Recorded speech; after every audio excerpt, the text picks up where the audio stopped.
Programang may masayang kwentuhan at tapatang talakayan. May cash prizes at load pa kaming ipamimigay. Saan ka ba? Dito lang yan sa Double R sa Radyo Bandido ng DCRJ 810M ng Radyo Bandido TV. Si Kuya Ricky, At si Kuya Ruel ang bahala sa inyo tuwing Sabado mula alas 10 hanggang alas 11 ng umaga. kaya't manood, makinig at manalo sa Double R sa Radyo Bandido. Basta Radyo Bandido. Watch and listen to Double R every Saturday from 10 a.m. to 11 a.m. Airing on Sky Cable Channel 224 and on all DTT boxes. Simulcasting online on Facebook and YouTube. Listen and watch on your mobile devices. Just search DZRJ Radio Bandido. Dobles opinion at reaksyon. Dobles impormasyon at kaalaman. Titay dobleng tuwa at saya. Lina't makinig at manood sa tambalan nila Kuya Ruelso at Kuya Ricky Su dito sa Double R sa Radyo Bandido. Ang programang ito ay tid sa inyo ng Sopitech Appliances, Quality Beyond Limitation. Tobe, the overall vanity for colored hair. Moto Tires, to pursue tire excellence. At ng King's Herbal Supreme Capsule, ang hari ng herbal.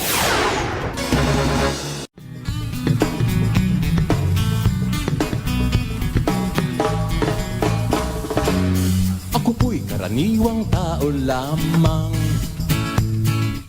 Oy, good morning, good morning, good morning! Gising na! RJ na, gising na po. Double R na sa Radyo Bandido. Ako po si Ricky Sunga. At ako po si Kuya Ruelso Basta Radyo. Bandido. Ayun. Na bumabati sa inyo na. Ba, alay na ka, Kuya Cruz. Mukhang marami kang pera kayo. Masaya lang, masaya lang. Kailangan sabi nga, masaya 30 lang. days to go. Bilang na bilang mo ha. Oh, 33 days to 30, go. 30. 3-0 ba? Kasi nga, November 25, 2023. So, 30 days na nga lang. Magaling ka talaga sa math, Kuya Ruel. Mamaya, meron ka assignment. Ano ba? Sabihin mo About doon kasi, sa Meralco na... ginagamit ko lang mga fingers mathematics. About doon sa Meralco, na... Di ba, na... marami palang nakukupit sa atin. Kanyari, kung nagtaas lang sila ng 10 centavos, 7.8 ang consumer nila, di ba? 10 centavos ha? Magkano yun, Kuya Roy? Kung 7.8 consumer, 10 centavos Yung 7.8, monthly ba yun? monthly yun, di ba? Di Per kilo ang tawag nila. 780,000 monthly. May kita kagad sila na gano'n. 10 centavos lang, pero... Ano lang pikit mata lang yun. Hey, good morning Kamusta na ho kayo ngayon? It's November 23 25. 2023. Sabi mo nga 30 days na lang, malapit na nga at nakapamili na ho ba kayo? Maaga-aga pa lang daw naibigay na ba ang bonus sa inyo? Yan ang tanong. At sa ngayon ang daming mga issue. Kuya Ruben, nasagap pa kung ano At may iniimbestigahan ngayon Department of Health about sa respiratory illness daw sa China. Na kaya marami raw bata raw na nagkakasakit ngayon ng respiratory na parang sa ngayon 'di ba marami rin nagkakasakit no? Kita mo naman ang pollution, 'di ba? Ayan, daming mga alam mo sa lumalabas na mga sasakyan, 'di ba? Yung mga smoke nila. Tama. Hindi yan CO, carbon monoxide din mas masama kaysa sa dioxide. Kung kung lalanghap kayo o mahilig din kayo, masakit-sakit ang kasawa nyo, related din yun, di ba? Pwede kayong gumamit ng Tiger Balm. Ayun, Tiger Balm. Maga-maga pala. Alam ko, yung mga lolo ko, gumagamit na yan, Kuya Ruben. Di ba, pahid-pahid mo lang. Lalo na yung ointment nila. Di ba? Yan po, ang Tiger Balm, magbili nyo sa lahat ng Mercury Drug Store nationwide. Yan. Teka, may tanong tayo narinig mo ba ang sinabi ng Pangulong Bongbong Marcos Jr. na pinag-aaral nila ng pagbabalik natin sa International Criminal Court o ICC? Kasi nagpasimuno nito si Congressman Benny Abante, ang kaibigan natin sa Maynila ng 6th District gustong bumalik. Sabi, kumalis na tayo doon ngayon gusto niyang bumalik uli. Parang there's something wrong Kung may bibigyan tayo ng pagkakataon, makausap natin si Congressman Benny Abante tungkol dun sa kanyang House Resolution na nagpapabalik. Ngayon, sinabi ni Pangulong Bongbong Marcos kahapon lang sa May Taguig, meron siyang parang cancer center, kauna-unang cancer hospital daw sa Taguig. Diba? Magaling din nilunsad doon, nandun si Pangulong Bongbong Marcos. siyempre naman, natanong sa kanya. Senior, ang daming pinatay yung hospital eh. Sino? Oo, di ba? Lahat, di ba? May lung center, may heart center. Kidney center, di ba? Eto nga, yung tinanong siya about doon sa ngayon sinasabi niya pinag-aaralan, mukhang kakaiba nung lights nung sinabi niya nung nakaraang taon na sinabi niya na wala raw jurisdiction, pero ngayon pinaggusto niya pinag-aaralan daw niya ng gobyerno ang pagbabalik ng maging miyembro tayo ng International Criminal Court o yung sinasabing Rome Statute na pinirmahan ng mga pagka naging member ka pala diyan kumaga pumapayag ka na maimbestigahan kung may mga genocide lang, mga something na medyo malalaking kaso yan eh. No? Oo, na gaya ng nangyayari dun sa Iraq, 'di ba? Basta for humanities, basta genocide. Di ba? Human rights, mga masyado nababiolate, di ba? Yun. So, kayo ba? Ating tanong, nahatid ng boto tiles, di ba? Kayo Pabor ba? Pabor ba kayong muling maging miyembro ang ating bansang Pilipinas sa Rome Statute or International Criminal Court? ICC. Yan. Kayo ba i-like o magkomento kayo at reaksyon para naman manalo kayo dahil ang pinamimigay namin ngayon dahil nag-increase na rin. 100 pesos GCash o load. Yan. Sobra-sobra Thank you, nga Boto binigay Tiles. natin eh. Thank Kasi, you, Boto Tiles. di ba, ang inflation rate sabi mo 7%. Kung 50 pesos, dagdag mo na 7%, ano lang yung 53.50. Pero Pesos. ginawa mo 100. 100%. Ang galing talaga sa mata. Okay, kayo, bibigyan lang kayo ng reaksyon at komento at babasahin natin yan at mananalo kayo. Ayan, dito sa aming programa yan. Si Kenneth Birich daw, si Congressman Benny Abante ng 6th District ng Maynila. Baka may nakikinig sa kanya dyan. Sabihin nyo, tinatawagan namin siya na para dun sa kanyang House Resolution, mapaliwanag niya. At 3 House Resolution yan na sinigunduhan ng iba-ibang congressman, no? Na ang tanong nga lang ba't ngayon sinabit ni congressman baka yan? naman pinag-aralan nila mabuti. So, pinag-aralan ba tinignan mabuti? nila, ito, repercussion ito so baka may mga ganun. Ganun ba? Mas magandang pag-aralan muna bago, di ba? Ganun taga na nag-aaral, graduate na sila ng 4 years course, hanggang nag-aaral pa rin sila. Ay, teka, batiin lang natin yung nasa live, Kuya Ruel, Maraming salamat po sa yung pag-share. Si JC Son Fernandez, si Romel Cayabyag, ang ating suki, si Jason Valencia, at siyempre, si Camille Lazaro. Diyan, good morning dyan sa mga ka-office mate dyan. Paki-share ang aming live episode ngayon. Okay, Kuya Ruel. May tanong nga ako kasi sabi mo yung ating masugid na listener, si Camille Lazaro. Ano nga yun? Kapatid niya kaya si San Lazaro. Joke lang. O kaya tatanungan natin yan kay Lazaro. Pero may kapatid yan, si Jerosel Lazaro. Oy, Ronald Tumbaga.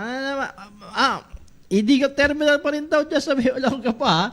Hanggang ngayon ba, meron ba yung blue terminal dyan? Illegal blue terminal ng dyan sa Olonga pa. Hanggang ngayon. Bahak ba to?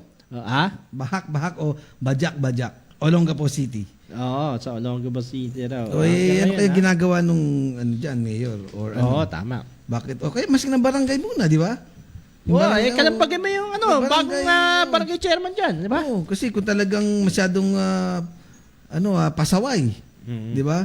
O masyadong perwisyo sa'yo, baka pwedeng makausap mo. Pero ang sabi niya, ilang taon na. Kay Mayor Roland Paulino Jr. ng Olongapo City. Ayun ba? Yun pala ang mayor doon. Nang kalampagin mo doon, apelisin ni kay Karen, Karen Lazaro. Okay, basahin na natin habang kinukontak pa si Congressman Benny Abante na hanggang ngayon Kenneth Birich, sabihin, di ba yayaman si Congressman? Mayaman namin, alam ko. Sobrang yaman kaya ni Congressman Benny Abante. Okay, basahin natin mga piling-piling balita. Ito na nga, pagbabalik ng Pilipinas sa International Criminal Court o ICC. Pinag-aaralan ng gobyernong Marcos Jr. Sinabi mismo ito ng Pangulong Marcos na inaalam pa rin ang posibleng kahinatnan ng bansa sakaling magbalik miyembro muli sa Rome Statute o ICC. Kasunod ito ng 3 resolusyon sa Kongreso na humihiling na magbalik miyembro muli ng Pilipinas sa ICC. Pinangunahan ni Manila 6th District Congressman Benny Abante ang resolusyon na magkaroon ng pagdinig upang pag-aralan ang pagmiyembro muli ng bansa. Samantalang kinabahan si Senador Ronald Bato de la Rosa sa naging desisyon ni PBBM sa isang panayam sa kanya ng mga Senate reporters. Sinabi ni Bato na dating PNP chief na nag-implementa ng Peking drug war, handa naman daw siya ngayon, dati hindi, na magpaimbestiga. Sa panig naman ni BP Sara, unconstitutional daw ang gagawing ito kung nagdanais na maibalik sa pagiging miyembro ang bansa sa ICC. Samantalang mga nagre-recant o bumabawi ng testimonya sa korte, gusto patawan ng matinding parusa ni dating presidential spokesman lawyer Harry Roque. Reaksyon ito ng natalong senador na si Roque kasunod na pagbaliktad ng mga testimonya ng mga testigo laban kay Senador Laila de Lima na nilay napilitan lamang dahil sa paggigipit sa kanila na idiin ang senador sa drug case. Sabi pa ng dating human rights lawyer na ang pagsisinungaling sa korte ay malaking kasalanan na dapat pagbayaran. Dapat matindi rin yung gawing batas na yung may mag-frame up, mag-planted ng evidence. Yun ang mas matindi dapat. Di ba? Kagaya nangyari kay... Pipilitin, o kaya, di ba? Parang pipilitin yung parang...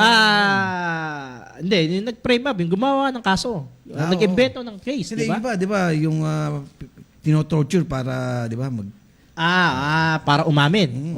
Yun nga, yung mga piniprame up na ganyan. Hindi, dapat, kasabay rin ito ng sabi mong pag-recant, diba, siyempre minsan, di ba, under duress ka, no? Nakatutok yung lahat aaminin mo, kahit pagpatay kay Rizal, aaminin mo pag may nakatutok ng baril, di ba? Samantala, good morning kay Ako Ikaw, paglilinis sa listahan ng mga botante sa buong bansa, nais ng COMELEC pagkatapos ng 2025 election.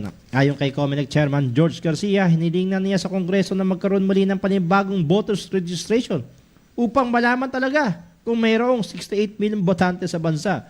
Anya nitong October 2023 barangay at SK election, naitala ang mahigit 491,000 na double at multiple registration. Ito ay sa kabila ng umiira na automated fingerprint identification system. Ang sistema na ginagamit sa pag-cross-match sa biometrics data registration ng voters upang mawala na ang mga multiple at double registrants sa bansa. Sabihin, lilinisin, magsisimula back to zero raw eh. So, lahat magpaparehistro. Burado na kayo lahat, sisimulan. Dapat masimulan na maaga yan. Kasi 100 plus million tayo. Di ba? Ngayon, Marami yan. Samantalang prangkisa ng Meralco, pinarelibisa sa Kongreso, umani ng suporta mula sa mga consumers ang kahilingan ni Santa Rosa City Representative Dan Fernandez. Nang hilingin nito ang pag-review sa prangkisa ng Meralco na nanatiling nagmamanipula sa supply ng kuryente sa bansa. Nais ni Congressman Fernandez na hatiin sa 3 ang mega franchise ng Meralco upang hindi ito mamanipula sa presyo ng kuryente lalo na sa NCR. Ngunit ayon naman kay Meralco Vice President for Corporate Communications Joe Saldagriaga, na natiling umano silang tapat sa kanilang 7.8 million consumers sa paglalad ng tamang presyo ng kilowatt hour. Ayun nga tapat ba sa tingin mo? Hindi naman natin alam kung paano nila kinikwenta yun no? Matindi yung mga mga losses. Tayo nagbabayad nun pati yung pagnanakaw, di ba? Kasama wala yan naman tayong kasalanan. Wala naman tayong kasalanan. Sa ating shoulder yun. Alam doon. Di ba? Dapat paigtingin nila yung kampanya laban sa pilferage, di ba? Anti-pilferage, no?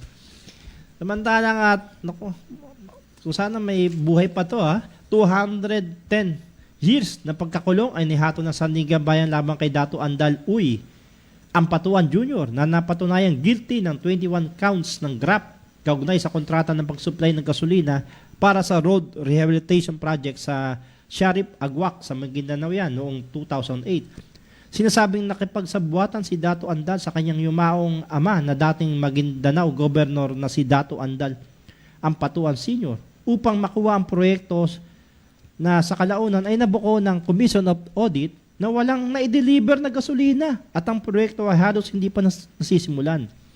Hatol na 7 taon naman ang pinataw sa kanyang co-accused na sina Samsudin Serna at Omar Kamsa na nagpasilpika o nagpeki ng dokumento para sa proyekto.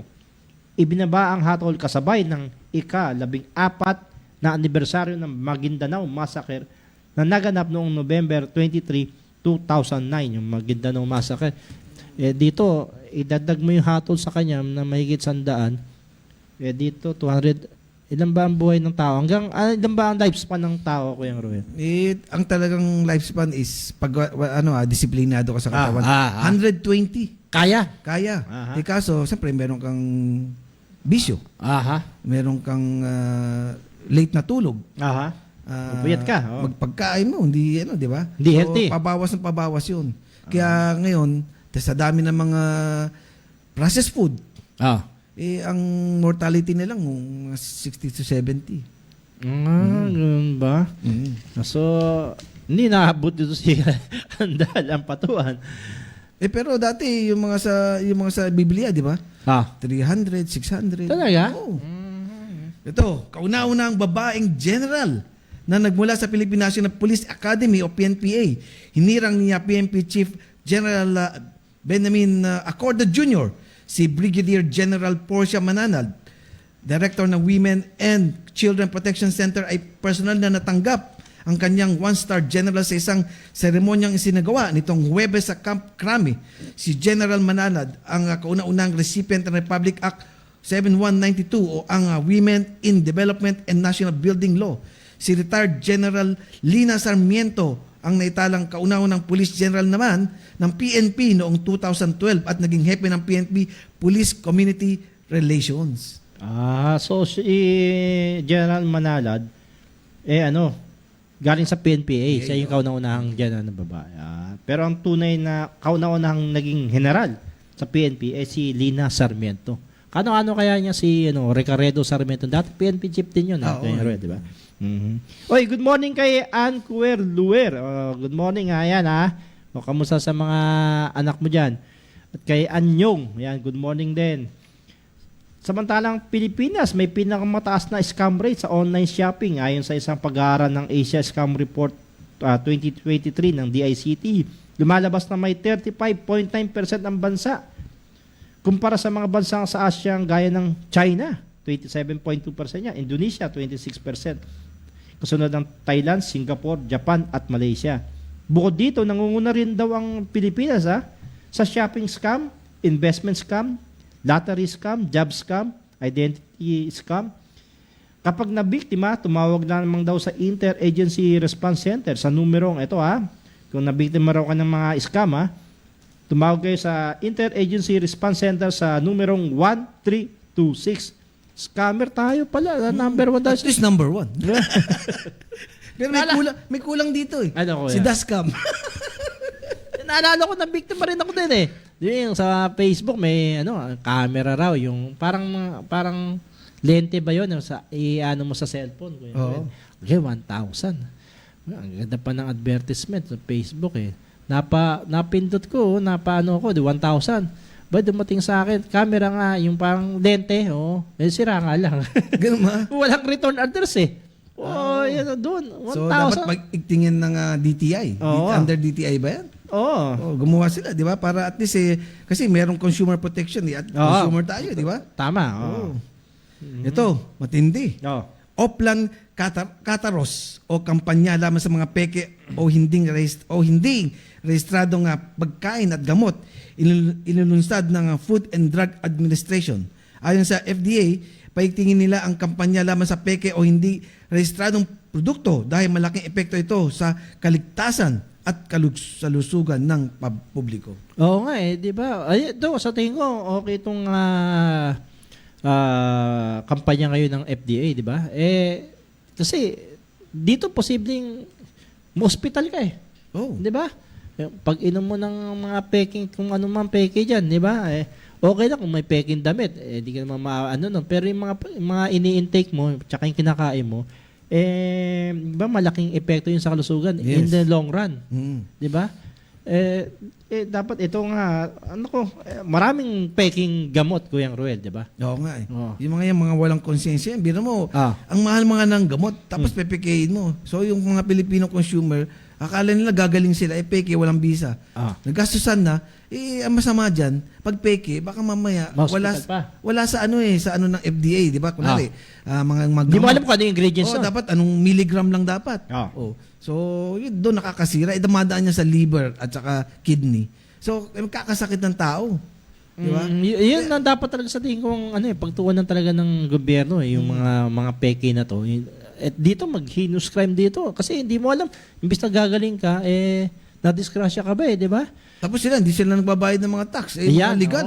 oo. Di ba? Naiipit na halos napipiga. O dapat yun ang mga medyo doon Focus focus. ang gobyerno laban dito. Ito sana siguro may ting na kampanya talaga. Mahigpit na pagpapatubad ng batas o panibagong batas laban sa mga peking na 'di ba? Lahat ng ini-intake mo, birmo, alam mo okay na okay. Bandang huli hindi pala. No, imbis na gumaling ka magkakasakit Sakit ka pa. At may maepekto lalo na yung mga skincare, 'di ba?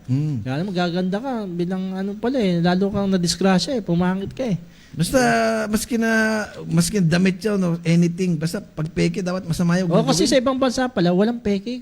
Matindi pa lang dito nga sa DCRG walang fake news tama. Diba? Oo. Samantalang nakahabol ng special award si Miss Universe candidate Michelle Marquez D o si MMD. Hinabol ng Miss Universe organization na nakakuha ng award na Best National Costume. Si D na nag-top 1 sa choice apps sa pagboto sa national costume. Si D ay nakasuot ng mistulang eroplanong ng PAL at Philippine Air Force uniform. Kasi si D ay isang reservist din ng Philippine Air Force. Pumasok lamang sa top 10 si D na nabigong masungkit ang Miss Universe 2023 sa El Salvador ng nakaraang linggo. Best in national costume siya at pan boat winner din siya. Pangatlo, Boy Sport Chains winner siya dahil dun sa cause niya o yung campaign niya about autism. Tsaka yung nakuha rin niya yung Spirit of Carnival Cruise winner. At yun nga, yung top 10 finalist siya. Talagang sinundan mo, pare. Oo, Talagang, paborito tinutukan ko mo, si Michelle D. Yung nanay niya, si Melanie Marquez. Ayan, Melanie Beauty Marquez. queen din yun, di ba? Oo, beauty queen din. Miss International. Baka hindi kaya pare? Ha? Baka hindi kaya racist. Ang alin? Siguro kung inalis niya hindi, Di Marquez, di ba? Alam mo, El Salvador is Spanish. ¿Por qué? Oo, di ba yun? Maisip mo pa yung Kuya Cruel, Okay, ang balitang ito ay atid sa inyo ng... Nagformula ako ng capsule. Pero effective po ng King Herbal Plus Premium. At ito, iisa. Kung anong bisa ng liquid, siya rin bisa ng capsule. Sa King's Herbal Capsule, may laban na tayo. Okay, good morning, Juliet Lazaro ng Valenzuela City. Nakikinig pa lang ang aking kapatid. Pakabait ka na. At saka Si Delia Pines. Pines ba yan? Baka Ito kuya ba yung niya si taga Philip. Antipolo? Si Philip ang kuya niya. Si Philip. Si Philip Ines. Di ba yun? Doon si Colonel Philip Ines. Spokesman ng Manila Police MPD. District. Oy, good morning din kayo sa ating kaibigan si General Andre Dizon, 'di ba? Kuya Ruel ng retired and pension ba 'yon, no? Benefit, diba? Benefits siyang chief buron. At syempre, yung kuya natin. Sino si yan? Kuya Colonel Angel Bondok. Aha. Di ba? Baka full colonel na ngayon. Congratulations Colonel Angel Bondok ng CIDG Anti-Transnational Crimes. Tama ba? Lahat ng mga kriminal na foreigner, mga fugitive to nagtatago crimes. Yan siya ang director nyo ngayon dyan, chief ng CIDG Anti-Transnational Crimes. Okay, congratulations na Kuya Angel. Full colonel na si Kuya Angel, no? At may celebration sa Gapan ba? Taga-Gapan ba? Nueva Ecija? Nueva Ecija, Colonel Bondok. Congratulations po, sir. Okay, Kuya Ruel, nako. Ay, nako, 10:24 na. Bukas na yung creative. Last end na. Oo. Di ba? Bukas na ba yung creative? Last end na. Ngayon, magki-Christmas. Sunod-sunod ng mga parties, siyempre, attend ka dapat maganda ka. Kailangan maganda ka. Maganda lang hindi lang kilay mo. Maganda rin dapat ng pilikmata mo. Aha. Maganda rin sa pedicure mo, tsaka manicure mo. Saan mo matatagpuan ng creative, Kuya Ruel? Yan ang siyempre sa 72 Scout Alcaraz near corner Banawe, Quezon City. Ano, malapit lang ko yan, ha? Mga, kung Pakita nga natin, Ariel, yung creative nail and lash images salon. yan. Yan. Hanggang ngayon ba may 30% for the month of November eh. Kaso sabi ro, 11 a.m. to 9. Baka pero mag-abang na kayo, magbubukas na yan, di ba? 10:25 na kayo. 30 minutes na hihintayin nyo. Hindi, siyempre, alam mo Baka pag sinabi bang, pwede bang Rob pumunta dyan, pag sinabi, napakinggan ko sa Double R, may discount ba sila? may discount na 30%. 30% na. Kung sa double R, 10% lang eh. Di ba? Di na pwede si Ariel ba, pwede magpalinis ng kukuron? Oo. Pagka si Ariel lang pupunta dyan, automatic one service free. Ganun ba? Gusto niya rin magpa-puts pa. Pwede rin. Pwede rin ba? Meron din yang Pedicure, manicure. Pwede rin. Oo. Wag lang Massage? Walang massage. Di ba meron? Yung massage is hindi yung mga intensive na massage. Yung mga soft lang. Oo, soft lang. Ayan, ayan po ang creative Nas and Lasba. Ayan, sa may Banawe, Quezon City. Good morning. Nakikinig ang idol natin, si Sianso. Okay, good morning. Yes, kay Carmela, kay Abiab. Okay. Sabi na naman ni Sianso, pogi ang tatay ko talaga. May Dami papabili na naman ito. Gano'n ba? Oo. Yung lang huling pinabili sa akin Magkano yun? Ha? Di ba? Di ba yung, di ba ang tawag doon? Mga effects. Oo, kasama pa nga natin, di ba? Oy, kamusta dyan sa sino bang yan? Kuya Ruel, store ba yun? Dyan sa may monumento. Dyan lang sa may LRT, GTX ba yun? Parang something. Di ba yung store? Good morning dyan. Okay, basahin lang muna tayo sandali itong mga reaction ko yung Ruel na sa ating tanong na pabor ba kayo magbalik ulit tayong maging miyembro na ICC, no? Yung International Criminal Court, sabi ni Imelda Chua. Sa opinion ko, yes, depende ito sa gobyerno natin. Si Sagum Karen, si Sagum Karen ng creative. No po, kaya naman ng bansa natin, kumbaga sinasabi niya, yung justice system umiiran naman daw kasi ng contention nila Si Kuya Big Boy Quintana, hindi na. No, meron tayong sariling justice system. Sa sarili nating bansa dapat titisin yan. Okay. Si Rio Saskuan, yes, joining the ICC could demonstrate commitment to justice, but of course would require weightening potential impact on national sovereignty. May question daw doon. At si Marge, for me, yes daw, para maging patas ang laban. At si Franz Can, yes, because hindi natin alam kung anong klaseng leadership, gobyerno at kinabukasan ang mararanasan sa ating bansa for this next 100 years. At si Ray Calapando, sabi niya hindi na raw kailangan dahil meron naman tayong government, may establishment, justice system sa bansa. No need for ICC to interfere. Yeah. At kay Lara Pob, sabi niya, Nora, malaking insulto ito sa Pilipino dahil may sarili naman tayong teritoryo at kayang maresolbahan. Ayan ho ang kanilang mga opinion, binabasa lang natin. Pero mamaya babasahin pa natin mga iba pang kaganapan dyan. Pero nagtatanong, ano ba talaga ang ICC? Na-google natin, ang ICC isang an independent judicial institution empowered to investigate and prosecute gaya ng war crimes, crimes against humanity, genocide, and the crime of aggression. Ito yung mga pananakop, di ba? Kung nanakop ka ng isang bansa, diditisin yung doon. Yung nanakop. No? Kung na patunayan, ito yung na-establish pala siya noong 2002. Parang yung ginawa nila kay Saddam Hussein, di ba? Parang gano'n. Sila yung nag-prosecute. Currently pala, merong 123 signatories o countries na membro ng ICC. So, halos lahat. Halos lahat. Founding treaty na yan, tawag dito, the Rome Statute, to investigate and prosecute crimes committed by the nationals or by anyone in their territory. So, ayun ho, the court has been in operation since 2003. So, almost 20 years ago. Diba?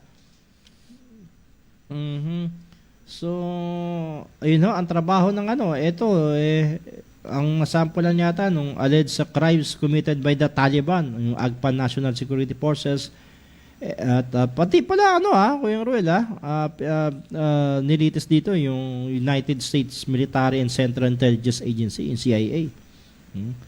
Kaugnay dun sa Afghanistan na pananakop.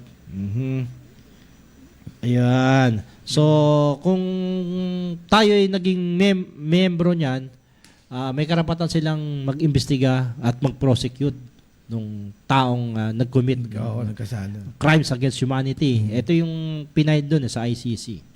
Okay, 10:30 na po ng umaga. Ang oras natin sa inyo ng Sopitek. Yeah. Mamimigay pa ang Sopitek ngayong Pasko. Abangan nyo lang natin yan. Ang Sopitek, quality beyond limitation. Ano yung sinasabi mo, Kuya Roy? Sabi ko, bago ka mag-break, dapat meron kang babatiin muna. Sino Happy yan? birthday, siyempre. Sino yan? Happy birthday kay Rex Samson. Happy birthday din kay birthday ba niya? Nina Sia at ang ating kaibigan din. Happy birthday kay Police Master Sergeant Ral Nicdao at ang kanyang one and only si Christy Nicdao. Same sila. Dati niya, ex-girlfriend niya yan eh. Oo nga. At siyempre, congratulations sa kanilang anak na si Charles Xavier Nicdao for academic excellence with honors. Parang ako. Honor ka no? Hindi, ako, graduate ako with horrors. At siyempre, belated happy birthday kay Ade Kowa at advance happy birthday to my friend from Kirkwood, Missouri, USA, si Miss Leslie Johnson. Yeah. Okay. Oy, wag mo kayong alis Magbabalik kami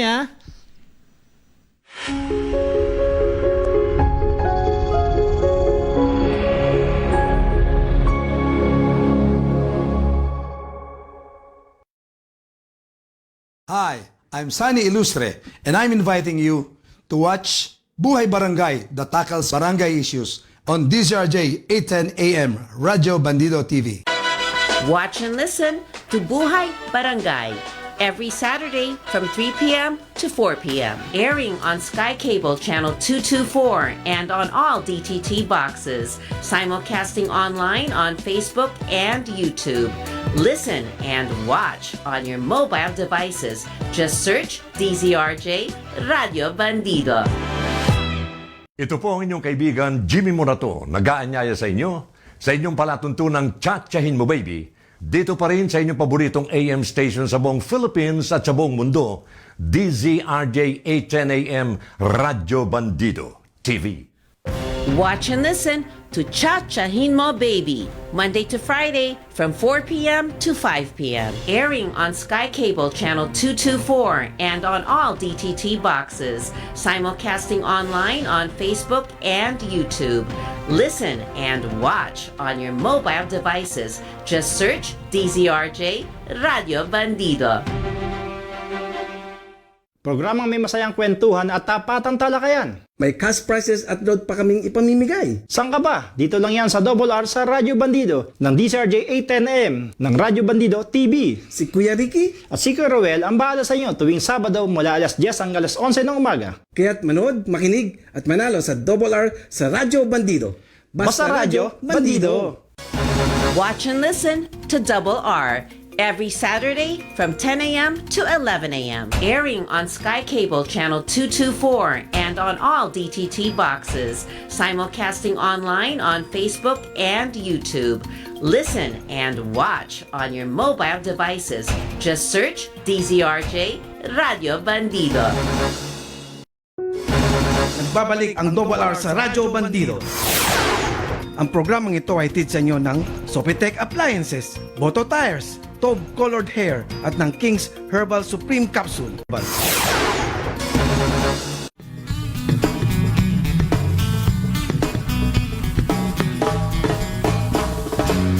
Ako po'y karaniwang tao lamang. Tayo 34 na minuto, makalipas ang ikasampu ang oras natin sa inyo ng BTS na Blue Top Search ni Eggy Ben. 100% cotton. Yan. Okay, At may color na sila. may color na sila. Oo, Anong kulay ganda. na? Ha? Anong kulay? Black. Siyempre, yung mga prime colors. Prime, blue. Black, blue, red. Red, meron din Oh. sila. Okay. Ayan po, ang blue top shirt. Sabihin nyo, basta punta kayo ng tindahan, pag may BTS, lipat kayo. Basta doon lang sa may BTS kayo bibili. Akala ko sasabihin mo basta t-shirt, BTS. Daming nagre-react dun sa ating tanong sa bayan na pabor ba kayo na muling maging miyembro ang ating bansa sa Rome Statute International Criminal Court. Maraming interesado rito pala sa usapin na to. Sayang at hindi natin na kapanayam para mapaliwanag ni Manila 6th District Congressman na Benny Abante, no? Cannot be reached daw si Congressman Abante. Anyway, siguro sa ibang pagkakataon, no? Mapaliwanag niya to at ano naging intensyon sa kanya para naghikayat sa kanya para magpasa na itong resolution. Siya ang ano dito pasimuno. Ganoon. Oo, siya pasimuno magaling talaga itong si Congressman Abante, no? Paabante talaga no. Kaya pag siya abante talaga. Ayan. Ang reaksyon ni Jason Abolencio, sabi hindi na po maayos naman ang sistema ng hustisya raw natin sa atin. At kay Joe Zamora, ating suki, hindi na dahil umalis na ang Pilipinas noon pa. Yung ibang bansa nga na mas malalaking nangyari, wala silang pakialam. Na marami ring inosenteng tao ang nadamay. Depende kasi yun no? Kung hindi ka member, kukondinahin na lang ng buong bansa. Yung nangyari, parang ginawa ng China, di ba? Sa China, kinukondina ng mga bansa ang ginawa nilang pagsakop sa ating West Philippine Sea. Pero parang unfair din Pero nagano na, napalipad na rin ng aeroplano Nag-joint forces ng US tsaka Philippines doon sa area na yun Habang nakatingin lang yung China. Nakatingin lang. Nandun Ano sinabi ba ng China? Sige lang. Sige lang. Para sila nanonood lang no? War Games. War Games. Ay, nako. yung masasabi mo sa Meralco? Nga ko yung pinag-arasabi natin monopoly ng Meralco Manila Electric Company. Hindi, para alam mo talaga kung ano yung Meralco. Kung ano yung totoo. Ano yung Meralco? Meralco, Manila Railways. Di ba? Enlightening Corporation. Ayun ba ang ibig sabihin na? Kaya Meralco. Nawala na yung tram. Di ba dati meron tayong may tram. railways. Ito nga ang suwestyon ni Congressman Dan Fernandez ng Santa Rosa, Laguna na napansin niya na parang abusado ang Meralco na monopolize nila. So, gusto niya hatiin yung mega franchise, no? Dadaan sa kanilang kami, makapangyarihan to. Na parang yung franchise ng telecommunication o ng mga broadcast station, di ba? Hatiin sa 3. So, mabibiyak to. Dapat may government stake, di ba? Para at least, hindi lang isa nagko-control. Monopoly nga kasi ito ng Meralco dito sa NCR lang naman. Kasi sa mga probinsya, mga cooperative. Pero isa lang din pwede kukunan nila. Walang tax pag cooperative, di ba? Sa tingin ko, wala Kaya medyo mababa ang presyo ng kuryente sa probinsya kumpara rito dito sa Metro Manila. Ito, maganda itong mga talakay ni Congressman Fernandez sa pagdinig dahil laging usapin natin dito yung pagtaas ng Pag nagtaas ang presyo ng kuryente, lahat tataas di ba? Kasi bakit, Kuya Ruel? Siyempre sa production, kailangan electricity, di ba? Siyempre pagka mga industrial, mga manufacturer, kailangan ng mas nga sa restaurant din, di ba? Siyempre, kasama yun sa operational expenses nila. Siyempre, lalo mga hotels, 24 hours ang aircon. Yung diba? casino. Kagaya. 24 hours na pag pumasok ka ron, parang ganun din. Parang gabi lang pag pumasok ka ron, gabi lang. Except sa Baguio, 24 hours ang aircon nila doon. Dahil malamig naman doon. So, kasama sa operational expenses, so nakakadagdag ng presyo ng bilihin. O presyo ng services. Di ba? Pag pumasok ka sa isang hotel, di ba? Ginagamit nila kuryente. Di ba? Hindi man sila 24 hours. Tapos alam mo ng mga hotels, talagang punong-puno ng ilaw yan.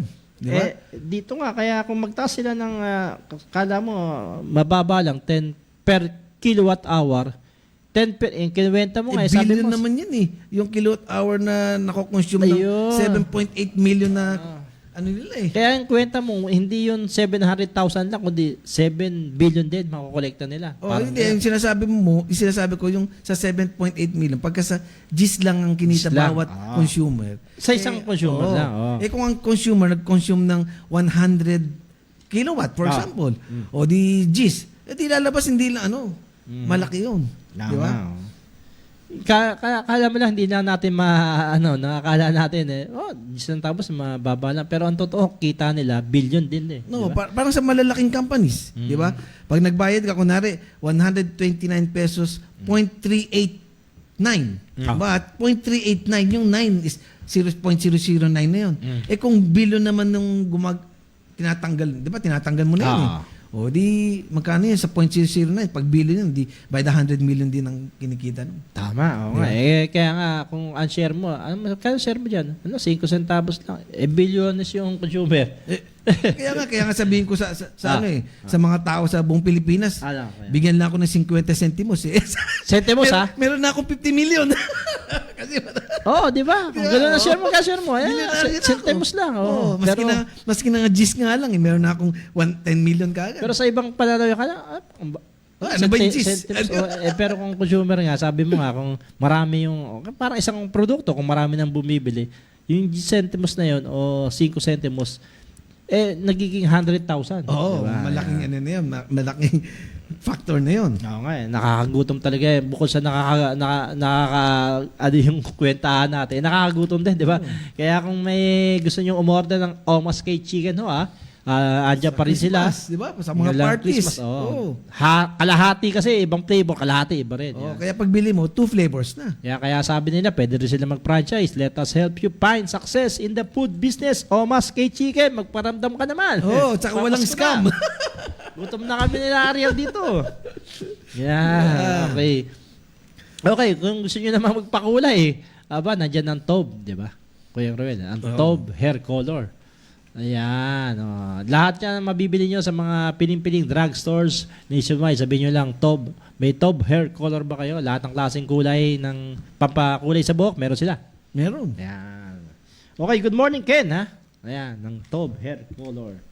Anyway, sa Maynila, kakatawa eh. Sa Maynila na naman. Napag-usapan yung tungkol sa koleksyon ng basura, yung halaga ng pagkoleksyon sa basura ko yung Ruel sa Maynila. Ang nagko-kolekta dyan ni Lionel. Na-question tuloy ni kaibigan nating konsehal na si Castañeda, ni Kaloy Castañeda, na bakit hindi na dumara sa kanila yung kontrata ng Lionel. Alam mo ba magkano ang binabayaran natin yan kada taon? Ang kolekta ng basura, 962.7 million. So, kung kada buwan, magkano ang koleksyon nila dyan, Kuya Ruel? Parang, ang laki, di ba? 962.7 million ang binabayaran ng city sa private contractor na Lionel. Umaabot ng 1 billion. Parang ganun eh. Palaki ng palaki Parang naalala ko yun kung panahon ni Mayor Kim. Padami ng basura. Ganun ba? Parami rin ang konsyal eh. Alam mo na? Oo. Dito, hindi nga nagtataka si Konsyal Kaloy Castañeda, bakit hindi dumaraan na yung kontrata ng basura sa kanila, sa konseho. Dati kasi dumaraan. Ewan ko ba. Ano ba dapat process dyan? Tulongis yata itong yung Committee of Appropriation at minority leader to minority floor leader si Philip Lacuna. Yung yung kapatid Mayora, tapos siya minority. Paano naging may check and balance doon? Sabi niya, hindi rin, pati raw siya, hindi niya alam kung bakit hindi na raw dumaraan yun. Oo. Hindi, kaya wala yatang alam to si Konsehal Philip Lacuna na meron sila doon na provision o sa national law, basta 15 million below yung kontrata, hindi na kailangan daraan sa konseho. Oo. Pero may public bidding pa rin yun. Kaya nga hindi sabihin, daraan. Sabi niya, bakit? Siya pa mismo nagtanong, hindi rin niya alam. Hindi, tanungin mo sa kapatid mo, bakit hindi dumaraan? 967, kada buwan, magkano ang binabayad natin, Kuya Ruel? Kung kukwentahin mo itong 962.7 million. Almost 19 million a month. A month? Oo. Kasi, di ba? So lumalabas na parang 2 million a day o 3 million a day ang bayad a day sa 30 days. Oo. Tama ba? Parang Oo, gano'n. mga 3 million a day. 3 million a Collection. day. Mhm. Doon nga nagtataka, ba't hindi raw dumaan? At ang una nga nung 2022, may 1-month contract lang yung Lunel. Tapos na-extend to hanggang December. Ang tanong, ba't ganun? Naging Ako may tanong. Ay, kasi ang tanong mo ako yung Rueda. Sabi nila, hindi daw nila alam, hindi dumaan. Hindi raw alam ni ba't hindi na raw dumaraan. Kaya nga nang tatanong si Konsehal Kaloy Castañeda. Ang tanong ko ito bakit alam mo? Alam natin kasi nga, marami tayong Ako ba tiyata naman Kuya Ruel? Kasi nga, matagal tayo nag-cover dito sa City Council. Ganun nga ang patakaran na basta mga kontrata Malalaking kontrata to Dapat dumaraan, nire-ratify ng konseho kung ito ba'y disadvantageous o advantageous. Kumbaga, kung for the public interest natin o for the public Or the interest. pocket Pocket sorry, for the public. Ikaw naman. For the pocket interest nila. Ganun ba? Kaya pag dumadami yung tumataas ang presyo, ganun. Yun, Kaya tatanong dito nga, bakit ganun hindi kaya sila sige na, basta yung para kay Eddie. Ano pa rin si Eddie? Ako na bahala. Ayun. Ikaw, baka masusunod, ikaw na maging konsehal, Ayun, kaya nga dito nagtataka, 'di ba, na niratify nila. Pero nagmamayabang na 10 million less naman daw ngayon. Bumaba pa yung binayaran daw natin kumpara nung nakaraang taon. Pero merong ordinansa kung na-repeal na to, pero may existing ordinance, city ordinance, batas yun, Kuya Ruel, ang City Hall na mangongolekta ng basura. Ganun? Katulad ng ng Valenzuela City. May sarili silang tagahakot ng basura. So ang employed na sila sa City Hall.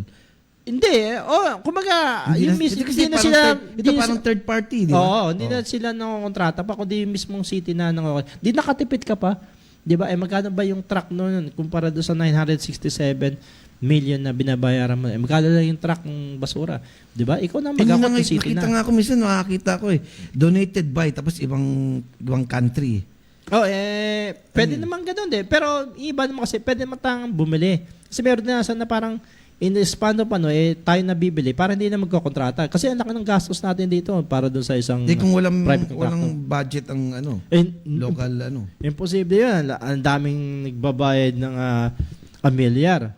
Pero parang mukhang lumalabas dito sa kanilang pagdinig sa Committee on Appropriation na pinamumuhan nga ng kapatid ni Mayor Ani Lacuna, hindi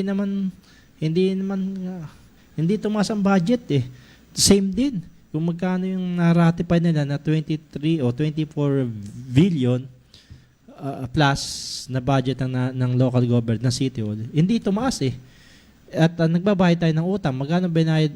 Mas mataas pa palang binabayad na interest. Pag nangutang ka ba, Kuya Ruel, mas malaki ba ang interest talaga na babayaran mo kaysa dun sa principal na? Hindi naman. Kasi, for example, depende yun kunwari, 1 million. Sinabi ng lender na sasabihin 12% per annum. So, sa 1 million, magbabayad ka ng 120,000 a year. Usually, yan is P plus I. So, ano yung sabihin? Yung capital plus yung interest, i-divide mo into 12. So, yun mabayaran mo yearly. Monthly, sorry. Monthly. Iba yata ang nangyari rito ngayon na mas malaking binabayaran na interest dahil sa 25 billion na inutang ni dating Mayor Francisco Isko Moreno de Magoso, mas malaking binabayaran nating interest kesa dun sa talagang inutang. Yung principal interest na baka hindi nagbayad. Kasi usually pag hindi ka nagbayad, nagdadagdag religiously naman daw nagbabayad ng City Hall. Kumbaga, religiously. Nagbabayad. So, imposibleng magiging malaki ang interest. Base doon sa kanilang committee hearing na mas malaki yung interest na binabayad kaysa doon sa utang. Oo. Kasi pag sinabi mong, alam nga naman, 1 million na binayad, inutang mo, tapos 2 million ang interest.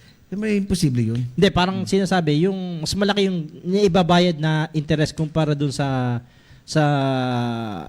a certain amount na dapat mong bayaran lang. Oo. So, mas malaki kasi yung interest 25 billion, inutang mo So, in-expand of ano yan.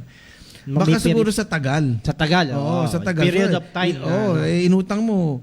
Siyempre, pagka umutang ka 10% per annum, 20 years mo inutang, siyempre magdodoble yun. Kasi for the 10 year, 100% na. Sino magsasuffer ngayon yan? Yung mga constituents, yung mga nagbabayad ng taxes. Yan, taasan yung amilyar nila. Ayan. Kawawa na. Yan ang kawawang Maynila. Ay, nako. Masaya ba na natin sa mga reaksyon ng iba pang sa ating tanong na pabor ba kayo sa magbabalik tayo sa ICC. Pilipinas, sa ICC. Oo, Teka, naglo-loading pa ang ating... sabi nga ni Mon Samson ng Manila Bulletin. Oy, Mon Samson! Kape-kape daw, mga idol. Ayan, good morning, kape-kape pa Yung problema, walang kape. Padala ka nga dyan na Mon Samson. Magaling na photographer nung araw yan sa Manila Bulletin. Ngayon, ang chip ng ano yan, parang... Mas magaling library ngayon Parang gano'n, kasi napuntahan ko yan, may nahanap tayo. Good morning, Mon Samson. Ayan. Kuya Roel, 10:51 na. Magbigay ka na ng opinion. Ikaw ba, sa tingin mo, dapat bang magbalik tayo sa pagiging miyembro ng International Criminal Court? Sa akin, kung wala naman tayong ginagawang mali, di ba? Wala naman tayong human rights violation o mga sinasabi mo kanina, genocide, okay lang. Pero minsan kasi, depende, mamaya, dapat yung ICC, talagang nakapring ang mata, walang kinikilingan.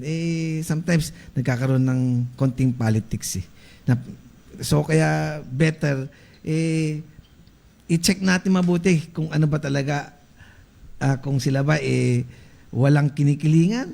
Walang pinaprotektahan. Servisyon totoo lang. Ayan.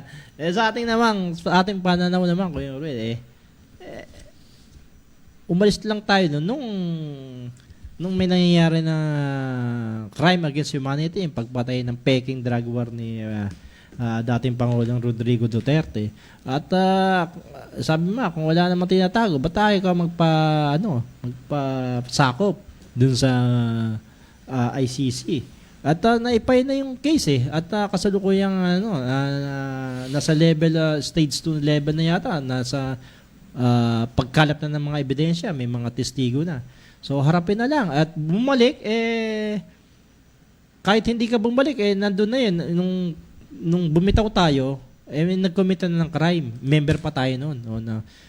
Parang sinabi mo, crime is consummated. So, dapat doon na, nakapasakop na tayo noon, nung ICC, bago pa tayo kumalas. Dahil alam na natin, mali nga yung ginagawa, kumalas na tayo. Ayun yun Nung nangyari ito, kaya tayo umalis sa ICC, alam na natin may ginagawang kapalpakan ang gobyerno Duterte nung panahon ng Peking drug war niya na mga napapatay lang, mga nakachinelas. Wala yung mga singkit, wala yung mga di ba, na mga mayayaman naging kumpare pa. So, sa tingin ko, kahit na hindi tayo bumalik dyan, at least sako pa rin tayo. Bago lahat bumunot na rin ako na limit. Bumunot tayo sa oras na 10:53 na po ng umaga.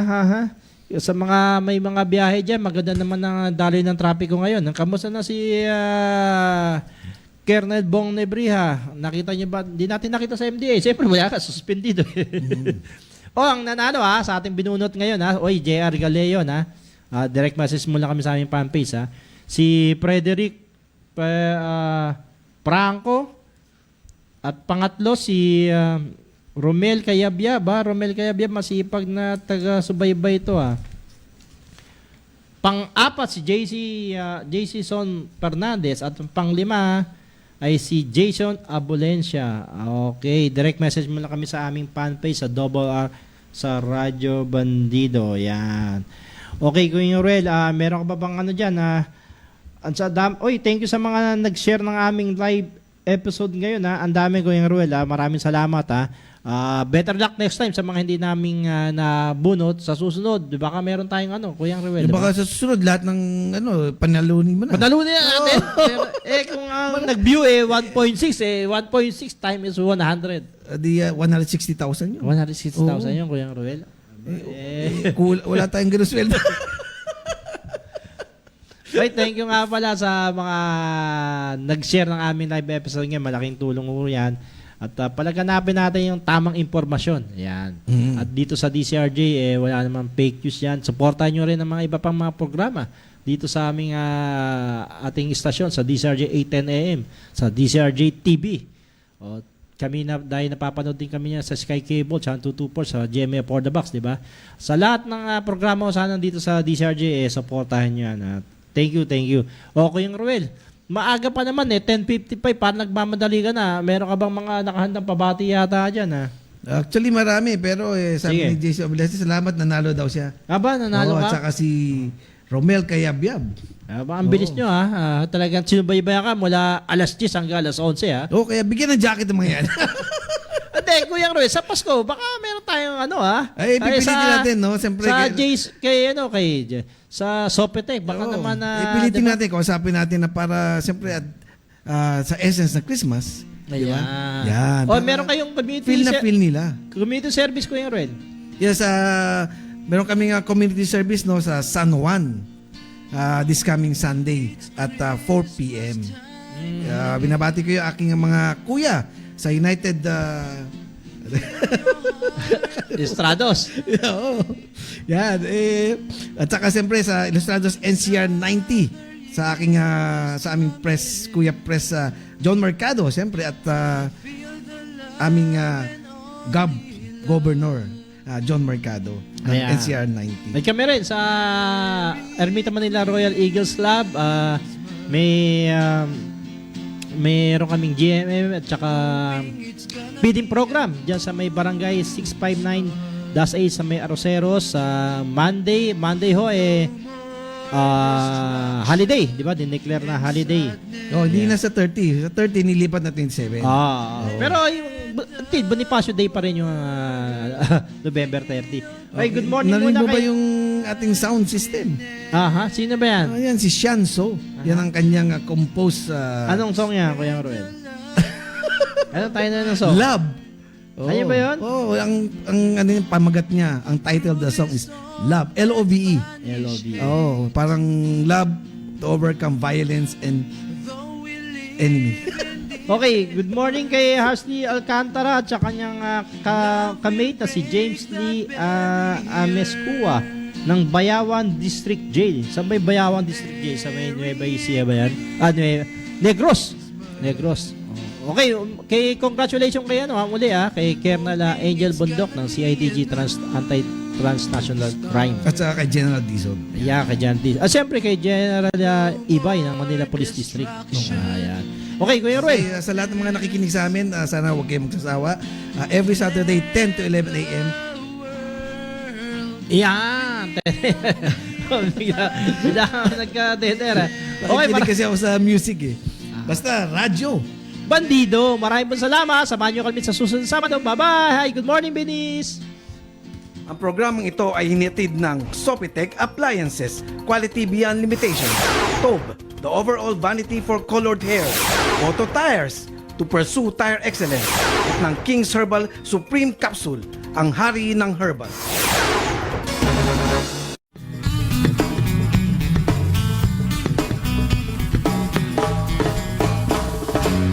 Ako po'y karaniwang tao lamang.